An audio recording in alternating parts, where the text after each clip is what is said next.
Ky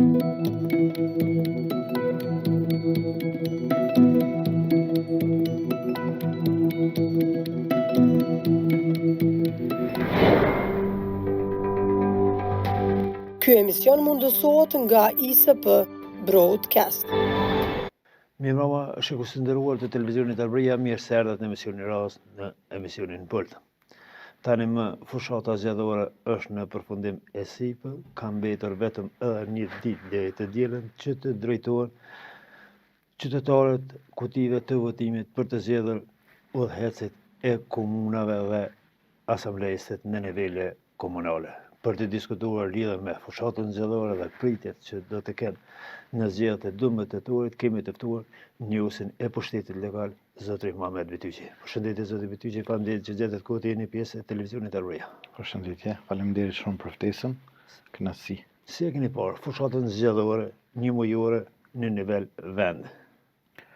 Po, Rasim, siç edhe kemi biseduar në emisione tjera, edhe këto zgjedhje, sigurisht se zgjedhjet tjera kanë pas dinamikën e tyre, por ka pas një dallim të dukshëm se kanë qenë më pak të zhurmshme, ka pas një lloj qetësie, një lloj tërheqje të njerëzve. Nuk kanë qenë ato zgjedhjet e para 4 vite, ndoshta ose para 8 viteve, ku për pushtetin lokal bëhej garë shumë ashpër, ku kishim më shumë përplasjen mes subjekteve. Këto kanë qenë kryesisht qeta, pa një dinamikë shumë të madhe, kryesisht me programet përsëritura të partive politike, edhe gati të ngjashme me njëna tjetrën, sa i përket premtimeve, programeve dhe propozimeve që i kanë plasuar te publiku. Nëse shohim këtë fushatë zgjedhore, duke që ka qenë një lloj copy-paste, për faktin që njëjtat shqetësimet, njëjtat probleme, edhe nuk kemi pas kërkesa të ndryshme nga herat e tjera. Pse? Po ndodh kjo që gjithmonë të njëjtat kërkesa, mos realizimi i kërkesave, apo mos artikulimi i kërkesave të reja për qytetarët? Fatkeqësisht, dështimet e përgjithshme ose dështimet e qeverisë janë përcjellë si dështimin e komuna. Të mos harrojmë që për herë të parë komunat e kanë pas një qeveri e cila ka qenë kundërshtuese ndaj shumicës së komunave, përjashtë 4 të cilat i ka qeverisë subjekti fitues i nivelit qendror, domethënë komunat janë ballafaqur gjithkohën me probleme ose me një kundërshti në mes të dy niveleve, niveli qendror dhe niveli lokal. Kjo ka prodhu pasoja të cilat po i shohim sot, ku pak a shumë njëjtat probleme që kemi diskutuar para 4 vite, po i diskutojmë edhe sot. Sepse siç e dim, komunat nuk kanë kapacitete për me zgjidhur disa probleme të mëdha, të cilat kërkojnë shumë resurse, të cilat kërkojnë shumë implikime ligjore, implikime financiare, edhe implikime të tjera. Do të thonë, situata e përsëritjes ndoshta të problemeve ose të kjo që siç e thati copy-paste i programit, është për shkak se disa probleme nuk kanë marrë zgjidhje për gjatë 4 vjetëve, për shkak sepse nuk kanë pas një mbështetje reale nga niveli qendror. Kjo ka prodhuar një pasojë të tillë, të cilat sot ndoshta edhe vetë kandidatët e konkurrentë të subjektit që qeverisë Kosovën i kanë marrë ato programe edhe sot i promovojnë si dështimet e qeverisë lokale dhe si mundësi për të zgjidhur këta, gjë e cila nuk garanton asgjë, për shkak se ne kemi po që gjatë 5 vjetëve mos më shumë ka pas vetëm ngecje shteti i Kosovës. Një element i cili është vërejtër edhe në këto zgjedhje, në këtë fushatë zgjedhore, është që kandidimi i kandidatëve për kryetar ka qenë në momentin e fundit. Deri në datën e dorëzimit të listave, nuk kemi po kandidat në komuna të shumta të cilët është caktuar shumë kohë më parë edhe ka bërë aktivitet. Vendosja kandidatëve në minutat e fundit flet për dobësinë e subjekteve politike. Për shkak se nuk vendoset dikush aty për me qeverisë një komunë, sepse për me qeverisë një komunë fillimisht duhet ta njohësh mirat komunë, t'ja njohësh problemet asaj komune, ti dish mundësitë për zgjidhje të atyre problemeve, por edhe ta njohësh një realitet cili ki mu ballafaqur gjatë qeverisjes. Shumica e subjekteve të cilat caktojnë aty për aty kandidatin flet për mungesë kapaciteteve ose mungesë të kuadra brenda atyre subjekteve dhe kërkojnë pastaj e marrin një zgjidhje aty për aty, sa për me kalu këtë fazë. Mirë po, une për provojës time politike e profesionale, mendoj që subjektet të cilat propozojnë herët kandidatin, ose që janë opozit dhe fillojnë punën ndoshta një ditë pas zgjedhjeve, potencialisht mund me arrit me përmbys rezultatin e një komunë caktune. Ndërsa ato që angazhojnë kandidat aty për aty, gjasat janë të vogla për me përmbys rezultatin. Domethënë, kryetarët aktual të komunave, në të gjitha ato komuna ku kandidatët kundërshtar janë caktuar në muajin e fundit, kanë më shumë gjasa me vazhdu qeverisin edhe për 4 vjet se sa me mu përmbys rezultati. Domethënë, është e pamundshme që për një muaj fushat me arrit mi bin njerëzit që ti e personi duhur për të udhëhequr një komunë. Aq më shumë që e dim që shumica kandidatëve të cilët caktohen aty për aty, ata janë vetëm sa për ta përmbushur një kriter partijak e jo për të ofruar zgjidhje për komunën e caktuar, komunën Ka respektive. pasur befasi nga ana juaj të ndonjë kandidat në ndonjë komunë që së shpritur apo që ka zgju interesim, apo ka qenë si rrjedhë e zhvillime politike brenda subjekte politike në një farë forme, herë riciklime të kandidatëve, herë bartje nga pushteti qendror në atë lokal, si e keni pa kandidaturat dhe në këtë fushat zgjedhore këta kandidatë? Paka shumë nuk ka pas shumë befasi për jashtë Mitrovicën, domethënë rastin e Arjan Tahirit, ku për gjatë fushatës dul që ninën kryetari deri djeshëm, potencialisht mund të jetë kryetari i ardhshëm, për shkak të një performancë të jashtëzakonshëm në prezantimin e programit dhe prezantimit të zgjidhjeve në një komunë caktune. Pastaj ka disa kandidatë tjerë që ti kum pa me pozitivitet, po me pak gjasa përfitore, siç është Edon Cana, në Ravec, një person që ka prezantuar një program të jashtëzakonisht mirë edhe është paraqit si figurë kogje me potencial, po me gjasa shumë vogla për me përmbys rezultatin, sepse është caktuar muajin e fundit pak a shumë vëllai. Është dalë në publik, kështu fuqishëm muajin e fundit si kandidat. Një element tjetër në këtë zgjedhje, dhe ndoshta edhe zgjedhjet e mëhershme, po ndodhet që lista për kuvende komunale po mbetet çdo herë në hije të kandidatëve për kryetar komunësh. A duhet të ketë më shumë fokus në këtë listë dhe të jetë më përfaqësuese dhe më dinjituese, po ashtu të jetë në garë që të shihet çfarë po përfaqësojnë para qytetarit. Mendoj të listat, mendoj që duhet me bo një dallim. Në komunat e mëdha, ku asamblesët kanë fuqi të jashtëzakonisht madhe në përfaqësim si aksionar, pastaj në fuqinë e tyre në udhëheqjen e ndërmarrjeve publike ose në institucione të tjera, te komunat e mëdha nuk është që si kanë kushtuar rëndësi. Te komunat e mëdha, domethënë asamblesët gati po shihen si lloj përfaqësues nivel me parlamentin për shkak të fuqisë në vendimore që kanë.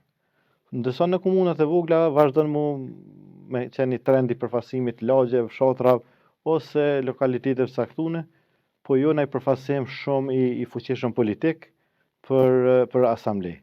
Domethënë dallon, në komunat e mëdha kanë kushtuar më shumë rëndësi figurave të ndryshme ose janë përfshirë më shumë figura të rëndësishme partijake në fushat, ndërsa në komunat më të vogla ju ka kushtuar më pak rëndësi ose plot rase kemi ku janë mbush listat edhe me familjar ose me qytetarë të rastit, visa për me plotësuar atë kriterin ligjor. Si keni po premtimet, programet zgjedhore të subjekteve politike në këtë fushat zgjedhore?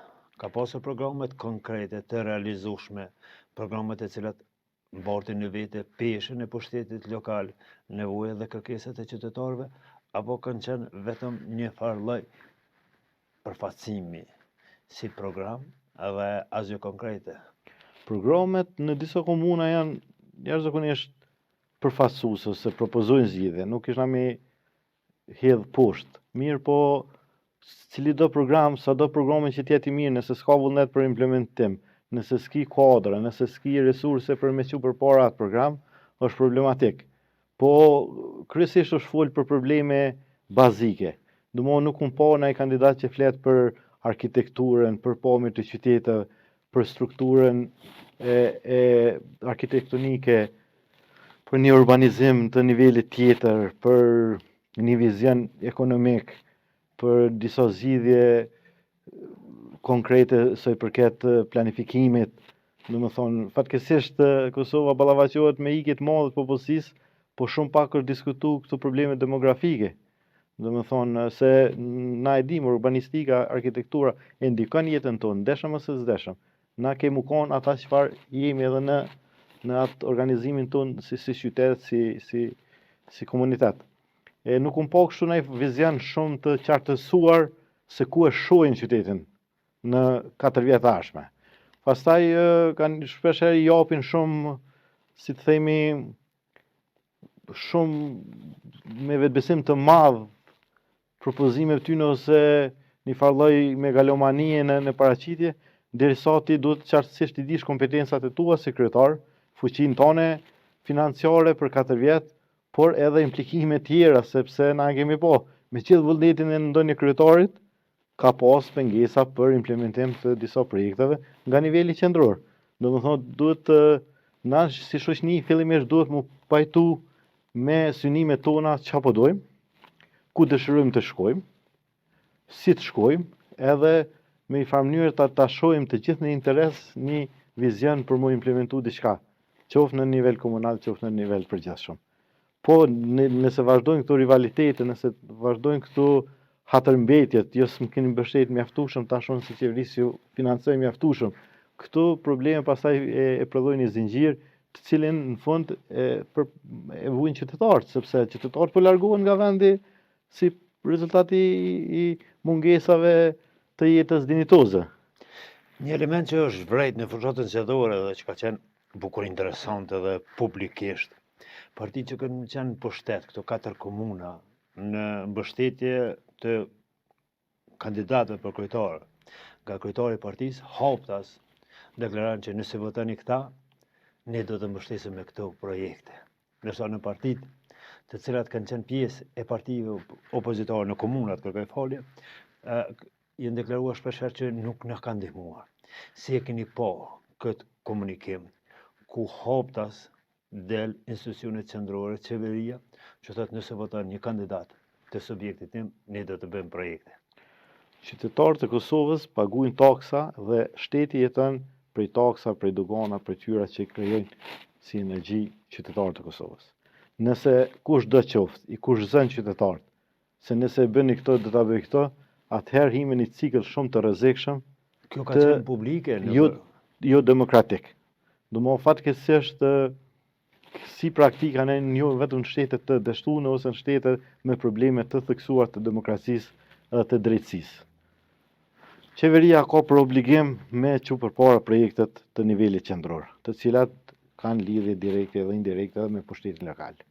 Por kushëzimi i qytetarëve është padrejtësi ose është një metodë të cilën na e kemi hek qyshmati prej me shumë sakrifica prej praktikës. Domethënë kjo është mendoj që është banalitet, kërcënimi ose shantazhi ose kushëzimi është banalitet, sepse asnjë kryeminist, asnjë ministër, askush nuk ka të drejtë me kurzu qytetarët ose me diktu vullnetin e lirë tyne se ku në mbështesin. Pastaj na e dim që kjo qeveri që është në detyrë, nuk është që ka pas një performancë në qeverisjen e saj, e lemo të komunave të Kosovës. Domethënë na tash shumë pak flitet për spitalet, shumë pak flitet për nepotizëm, shumë pak flitet për kapje të shtetit, sepse kjo qeveri pra ka shumë ka dështu edhe ka synu me kap, ka dështu në qeverisë dhe ka synu me kap shtetin, nuk flet më askush për gjendjen spitale, sepse këto janë dështime të qeverisë qendrore. Domethënë qeveria qendrore para se të kurrëzoj qytetarët në komunat e saktuar, duhet të kryejë detyrat e veta, për shembull përfundimin e rrugëve rajonale, ndriçimin, sot për shembull është përkeqërdhje po autostrada, nuk ka sinjalistik në shumë pjesë saj. Domethënë Leçës kanë mujt me bëni autostradë 3 ose një projekt të madh, po s'kan arrit as të mirëmbojnë ato projekte të cilat i kanë bërë qeveritë e mëhershme. Domethënë qytetari duhet ta kuptojë një gjë, për te retorikës, fjalëve boshe, duhet ta zgjidh punën, angazhimin konkret të secilit. Domethënë na kena plot kryetarë të komunave shembull, të cilët e meritojnë vazhdimin e qeverisës. sepse kanë punu, me gjithë vështirësitë nga niveli qendror, kanë punu natë e ditë për më dalë në ndihmë qytetarëve të tyre. Po ashtu 5 ditë para zgjedhjeve lokale, qeveria në detyrë ka nxjerrë një vendim, e cila këto vendime subvencionojnë kategori të ndryshme të shoqërisë, në veçanti edhe për çdo student nga nisjen era.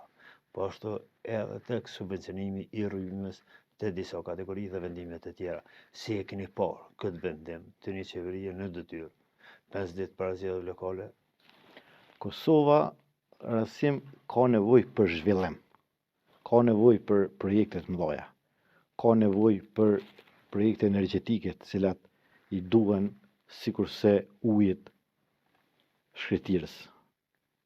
Nuk zgjidh problemet ty nda ka 100 ka 50 euro.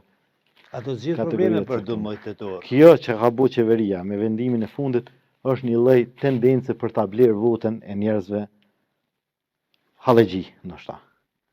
Por një studentit, nëse jep 100 euro, nuk ja zgjidh problemin sot, sepse inflacioni që ka ndodhur gjatë këtyre viteve të qeverisë së dështuar ja ka hup shumë vlerën euros.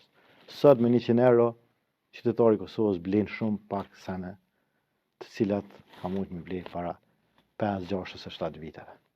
Nuk ka arsyetim, sepse krizat kanë ndodhur në vende tjera, por inflacionin që ka Kosova, shtrejtimin e çmimeve që i ka Kosova, nuk e ka pothuajse asnjë vend i rajonit në çet nivel. Kjo vendimi për shpërndarje të 150 euro, kjo është veç me i mashtru njerëzit që me kalu edhe një fazë, por nuk i zgjidh probleme. A do të mashtrohet qytetari i Kosovës? Unë mendoj që të rinjtë e Kosovës të cilët kanë lindur pas luftës në rrethonat e lirisë, e kanë guximin qytetar dhe kanë vedijen që të mos binë prej mashtrimit për 100 euro. Nuk i ngop ata me një, po e quaj në mënyrë metaforike, me një ashtë. Ata dojnë shkolla të mira, ata dojnë profesor të mirë, ata dojnë universitet i cili është i pavarur nga shteti, jo universitet ku në mënyrë antiligjore ndohen çmime në fushat që gjëja për ish studentat e suksesshëm, të cilët e kanë izolu Republikën e Kosovës, e kanë vërfnu Republikën e Kosovës, e kanë shpopullu Republikën e Kosovës, edhe sot përmes propagandës arrin me kriju një farë mjegulle në opinion. Po, unë besoj fuqishëm që të cilët janë lindë dhe janë rritë në kushte lirie, nuk e shesin veten për 100 euro ose për një ndihmë ose për një ashtë që e gjunë dikush në ku fushate, vetëm për t'i mashtruar. Jo për t'u zgjidhur problemet. Ata kanë nevojë me u zgjidhur problemet, jo me mashtru. A është i lehtëshëm ky vendim, kur e dim që tani kryeministri në detyrë është Nikosesh ka dhënë betimin, ka votu për kryetar të kuvendit, dhe është deputet legjitim. A është i lehtëshëm ky vendim?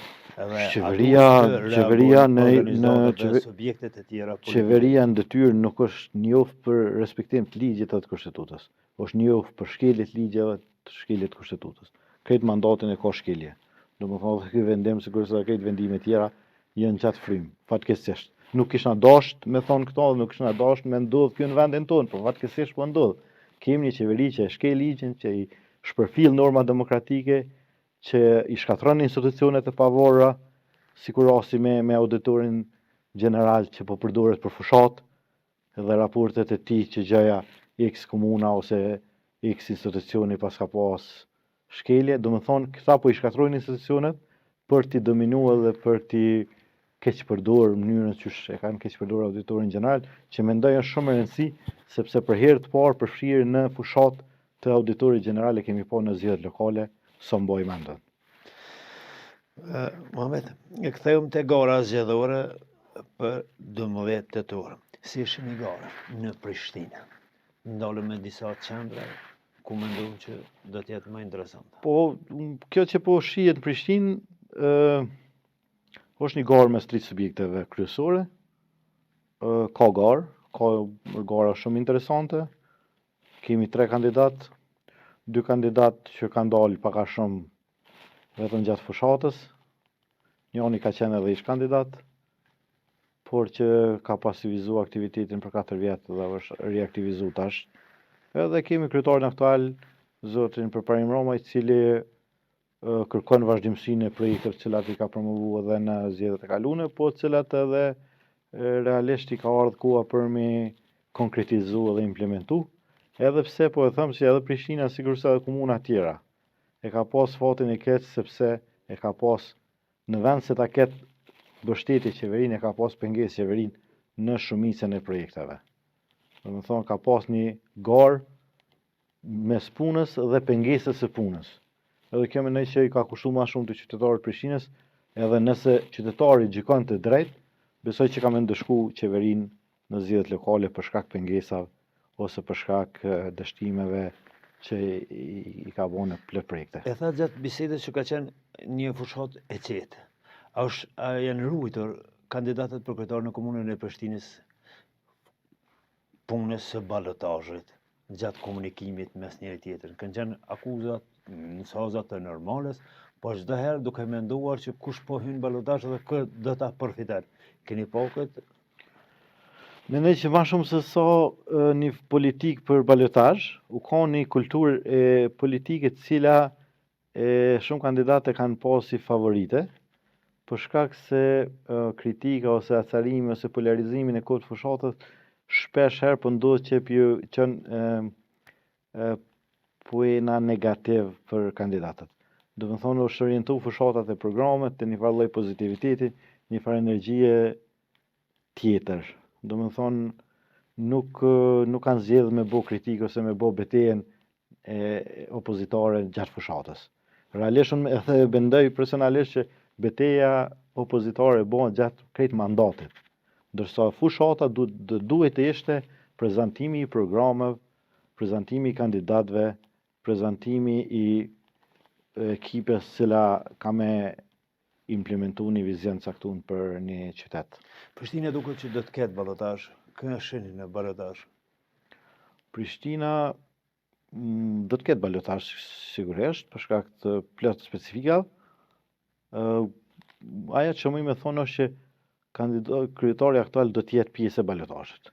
Ndërsa gara mes dy subjekteve tjera është kogja e paqartë edhe s'kishna marrë të drejtën me thënë që gara është për të dytin. Po, gara është për të dytin. Komuna tjera, Gjilari, si po duket, si është dukur në këtë fushat zgjedhore, çfarë pritni? Do të ketë befasinë apo do të jetë vazhdimsi e pushtetit? Në që të Gjilani befasi, se harrova me cek në më herët, befasi zgjedhën është kandidati i Partisë Demokratike të Kosovës. Ka një performancë të jashtëzakonshme, ka një qëndrim shumë serioz, edhe mendoj që shumë keq ka bërë PDK që se ka promovu ato me kohë, sepse po ta kishte promovu gjatë 4 vjetëve, sot zotnia do të ishte në balotazh sigurt. Gjatë cilën nuk e ka të sigurt balotazhin, por po të ishte promovu me kohë nga subjekti vet politik, zoti Rishiti do të ishte në balotazh në komunën e Gjilarit. Mitrovica, si e shihni Mitrovicën? Mitrovica, e thash, Arjani është me performancë të jashtëzakonshme, me një uje të thellë të qeverisë lokale, por me një kundërshtar kaq të fortë, sepse është një garë me një ministër i cili ka menaxhuar shumë jete, ka një përvojë qeverisje, njihet për klientelizëm, njihet për përfitime të anësore, edhe e ka pak sfidë garen, po kjo është Mitrovica, do të thonë. Për Izraelin shihni befasi do të ketë Po te Mitrovica kishna thonë që nëse qytetarët e Mitrovicës kuptojnë realitetin mirë, do të tregojnë që do të bëhen shembull i mirë në Kosovë. Nëse arrin me lexu sakt dy kandidatët kryesor. Sa i përket Prizrenit, Prizren shaqirtot ai po shihet me një avantazh, ka përballë disa kandidatë tjerë, edhe zoti Selmani edhe zoti Nabrashi. Të dytë janë ish deputet aktiv që pak a shumë e sfidojnë, po është duke po në avantazh shoqërtotaj, edhe për shkak se qeverisja konsiderohet relativisht e mirë. Prezident. Kamenica pritet që të kthehet qendra në Kastrati, duket atje që një gare fort. Kamenica sa unë kom arrit mi përcjell, gara është shumë e fort, gara është mes qendronit edhe Kadris. Qendroni ka një përparësi që këtë zonin opozitor pak a shumë e ka prej vetes, sepse shihet si një model i mirë i qeverisës në të kaluarën, por edhe vjen prej një familje shumë të respektuar, patriotike, me babën dëshmor, me edukim të mirë, me përvojë të mirë. Ndërsa kandidati tjetër ka përparësi këtë mbështetjen qeveritare, edhe pse edhe atje ka disa ndryshime brenda vetë partisë, ka një lloj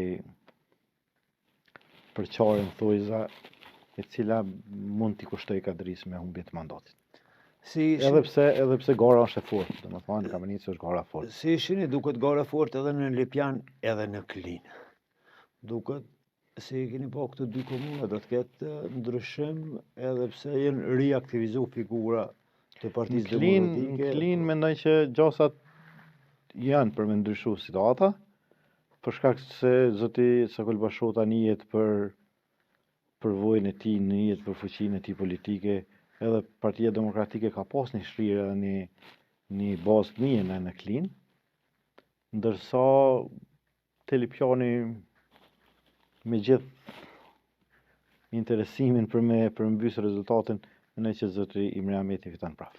Suareka Raveci do të ketë diçka ndryshime, apo do të jetë vazhdimsi e pushteteve duke Suarek është një garë mes LDK-s edhe Bali Muharremit, por mbetet mu pa. Nuk jam i sigurt çka ndodh sakt, po të dy kandidat janë të pranueshëm, LDK ka pasur një bazë shumë të mirë gjithmonë aty, edhe vetë Bali Muharremi është produkt pak a shumë i LDK-s. Edhe Raveci janë gjasat e vogla për me ndryshu, për shkak se Ismail Latifi ka një mbështetje jashtëzakonisht madhe, kryesisht në fshatra, po edhe në qytet, edhe e mundson një pozicion më favorizues për në pikpamjen time. Vini nga komuna Malishevës, si e shihni gara, apo si e keni po garën, dhe si e shihni rezultatin që mund të ndodhë në Malishevës, cilat janë pritjet? Për Malishevë më me fol ma me kompetencë, për shkak se unë vetëm kam zgjedhur një mandat në Kuvendin Komunal, edhe e kam përcjell situatën edhe jam pjesë pak a shumë i atij komuniteti. Malishevë mendoj që gara ka më zhvillu sikurse edhe para 4 vite, gjë që cilën e kam thonë edhe atëherë publikisht, e po e them edhe sot, Malishevë gara është mes nismës e Krem Kastratit dhe Partisë Demokratike të Kosovës, Doktor Gzim Krasniqit. Domethënë, këta dy shoh favorit kryesor të balotazhit. Gjasat më të mëdha i ka kryetari aktual për shkak të projekteve që i ka zbatu, për shkak të projektit të Malishevës urbane, të cilën me gjithë pengesat nga qeveria qendrore, Krem Kastrati ja ka dalë me përfundu. Është një projekt jashtëzakonisht i mirë, ja ka rrit jashtëzakonisht shumë vlerën komunës Malishevës, edhe mendoj që është favorit e Kremi. Por edhe doktorizimi ka pas një paraqitje të mirë, edhe megjithatë BDK ka një bazë Malishevë, aq sa e ka, për shkak se edhe aty kanë pas disa probleme ose është ndarë një pjesë e këtij grupit ish kryetarit Isni Kilaj, i cili tash është mbështetje të nismës, edhe kjo do të reflektoj, patjetër që do të reflektoj në mbështetje për kryetarin aktual e Krem Kastrati. Po mendoj që për te projekte, për te investimeve që janë bërë, që cilat janë shumë të mëdha, ndoshta për herë të parë njerëzit e shohin Malishevën si mundësi jetese. Deri para pak viteve, shumica njerëzve të Malishevës kanë ardhur në Fushë Kosovë, në Prishtinë, në periferitë Prizrenit, në qytete tjera, sot shumë pak lëvizin jashtë Malishevës, domethënë. Vinë në Malishev përmes mundësive që janë kriju, domethënë 6 rreth rrotullime janë bërë brenda një mandatit. As qeveria qendrore nuk besoj që i ka kriju 6 rreth rrotullime, të cilat deshëm apo s'deshëm e lehtësojnë qarkullimin, i japin frymë tjetër qytetit. Edhe pse kanë hala puna ato projekte më përfundu. Po kjo Malisheva urbane, parkingu, bulevardi, këto janë projekte të cilat e krem kastratit e kanë forcu pozicionin gjatë fushatës. Me gjithë tendencën për minjollos, me gjithë ato, projektet janë konkrete, njerëzit i shohin. E kjo më që e favorizon, edhe besoj që këtë emision kemi po edhe ma zgjedhje, apo përkthehet kjo që po them në rezultate ose në mbështetje për ato, por me gjithë ato projekti Malisheva urbane mesoj që ja forcon pozicionin gjatë garës. Gara në shërmes për dekresionismës, ka zona që nisa mund të kaloj pa balotazh, unë nuk e besoj shumë këtë verzion, edhe pse nuk e shoh pamundshëm, po varet sa kanë punu në teren, varet që është situata atje. Edhe varet sa që kjo ndarja e grupit, sa bëhet mbështetjen te nisma. Mamet, edhe për fund, si shini të rënditra subjektet politike në garën për të fituar komunat? E kemi një rezultat të vitit 2021, cili është opinioni juaj në 12 tetor, si do të listohen subjektet politike në favor të përfitimit të komunave. Nuk ka shumë dallime nga viti 2021, për mendimin tam, po janë disa komuna që ka pas pak lohatje të mbështetjes për shkak të ndryshimeve të kandidatëve, siç është rasti me Fushë Kosovën. Burim Berisha akoma i pa kontestueshëm, ka fituar këtë mandatet, po tash është një kandidat tjetër, tash nuk e dim sa që kjo mbështetja për bërimin dhe për LDK-n përkthehet te kandidati i ri, i cili megjithatë ka pas një performancë mirë, por nuk e dim sa përkthehet. Ose edhe disa komuna të tjera, domethënë që kanë dalë aktor të ri. Po ajo që dihet është që nëse qytetarët janë të pakënaqur me qeverisjen, domosdoshmërisht ajo ka më përkthy në rezultate në nivel lokal, edhe pse ka dallime mes mbështetjes për lokale dhe mbështetjes për qendrore, por megjithatë mund të ketë një reflektim në nivel lokal ky izolimi ndërkombëtar, ky izolimi ekonomik, rrëmja ekonomike, inflacioni i lartë, mendoj që do duhet qytetarët me kuptu që faji është te qeverisja, nuk është faji të opinionistat apo gazetarët ose arsimtarët, faji është te qeverisja. E qeverisja qendrore bën barën e këtij rezultati të cilin qytetarët të prekin çdo ditë. Ato të ketë ndikim mos funksionalizimi i institucioneve qendrore nga nëntëshkurti deri më tani tek qytetarët, a do ta shohin edhe këtë si ngecje apo një farë lloj pasiviteti që e tham që ka qenë edhe në kodër të fushatës zgjedhore? Sigurisht, mungesa e institucioneve ka kriju hendek shumë të madh, edhe kjo më shumë i dëmton qytetarët, më shumë i dëmton ekonominë. Shumë investitorë kanë dilema, vinë as vinë me bërë investime në një vend ku s'ka qeveri, ku s'ka institucione, ku ka një farë loje me shtetin. Qeveria që një vetë gati po lun me shtetin. Domethënë largu bora, erdh bora tjetër, na kemi njëjtën hendek të mungesës së institucioneve. Domethënë prej dimrin tjetër na s'kena institucione të zgjedhura legjitime demokratike. Kjo është goditja e shtetit, kjo është me provu, me shkatërru ato që është ndërtu për 25 vjet në këtë vend, që është ndërtu me sakrifica të mëdha. Domethënë me tall shtetin. Mungesa e institucioneve ose mos zgjidhja e problemit të qeverisë që po gjuhet topi herë herë këni, është përgjegjësia e qeverisë, dhe kjo do duhet të reflektonte edhe në zgjedhjet lokale dhe në perceptimin qytetarë përballë qeverisë. Ka një fajtor është qeveria. Nuk është fajtor kryetari i Obiliqit pse s'ka Kosova institucione. Fajtor është kryeministri, fajtor është qeveria. Muhamet, faleminderit që ndat kohën dhe dhat opinionin për televizionin Arbëria. Faleminderit shumë, gjithë kandidatëve uroj sukses. Uroj të fitojnë kandidatën më të mirë, sepse në fund ditës neve na vjen qeverisja e mirë në komuna, na vjen institucione të forta, na vjen institucione demokratike, na vjen institucione transparente. dhe ato duhet të zgjidhen nga qytetarët me datën 12. Faleminderit edhe një. Faleminderit.